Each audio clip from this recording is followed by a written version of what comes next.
खरगोन जिले के लेखक राकेश गीते की रसीली रचनाओं से भरी पुस्तक गुड़ की गांगड़ी का शुक्रवार देर शाम समोरा पूर्वक विमोचन हुआ। मीडिया प्रभारी दिलीप पालीवाल द्वारा बताया गया है कि मध्य प्रदेश लेखक संघ के बैनर तले राधा वल्लभ मार्केट स्थित निजी होटल में आयोजित विमोचन समारोह के दौरान बतौर अतिथि उद्योगपति एवं समाज सेवी कैलाश अग्रवाल, कवि मनोहर मंजुल, राकेश राणा, महेश जोश आदि ने पुस्तक का विमोचन किया। अध्यक्षता संघ अध्यक्ष डॉक्टर मधुसूदन बारशे ने की। इस दौरान अतिथि अग्रवाल ने कहा कि निर्माण क्षेत्र में प्रतिभाओं की कमी नहीं है। एक लेखक के लिए उसकी पुस्तक के विमोचन का क्षण बेहद यादगार होता है। जिस तरह इंजीनियर, चित्रकार, व्यापारी अपने काम में सफलता मिलने पर उत्साहित होता है, उतना ही आनंद लेखक को पुस्तक विमोचन अवसर पर मिलता है। लेखक गीते ने पुस्तक के संबंध में अपने विचार रखते हुए कहा कि यह पुस्तक लिखने की प्रेरणा कहीं न कहीं से उन्हें बचपन से जुड़ी यादों के कारण मिली है।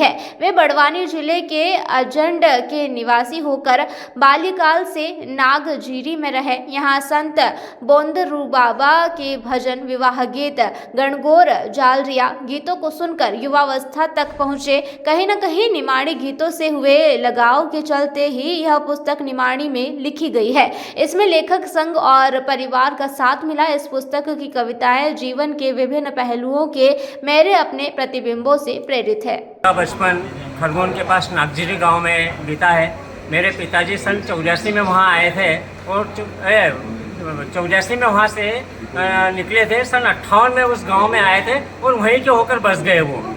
तभी से गांव के वातावरण में पल बढ़कर गांव की गलियों में, गांव की शहरियों में, गांव के खेतों में मेरा जीवन पला बड़ा हुआ है। बोंदरू बाबा की समाधि स्थल पर मैं दिन रात, सुबह शाम, दोपहर में कभी भी जाकर वहाँ पर खेलता था, दोस्तों के साथ वहाँ पर जाता था।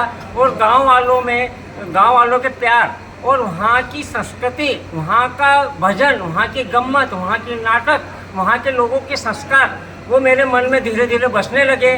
और मेरे मन में वहाँ के दगड़ू दादा, जो गांव के बहुत फेमस भजन गायक हुए हैं, जिन्होंने, मैं तो छोटा था, कम से कम 8-10 साल का था, तब उन्होंने एक किताब लिखी थी बोंदरू बाबा पे। उसके बाद सुरेश कुशवाहा, तन्मय जी, जिन्हें मैं काका जी कहता हूँ, उनकी प्यासा पनघट पढ़कर मेरे मन में ऐसा आया कि मुझे भी निमाड़ी के प्रति रुझान बढ़ता गया और मुझे लगा कि मुझे भी निमाड़ी में कुछ न कुछ लिखना चाहिए। वहीं से ये प्रेरणा मिली और ये आज गुड़ की गांगड़ी के रूप में आप सबके सामने प्रस्तुत। खरगोन से अबरार पठान की ये रिपोर्ट।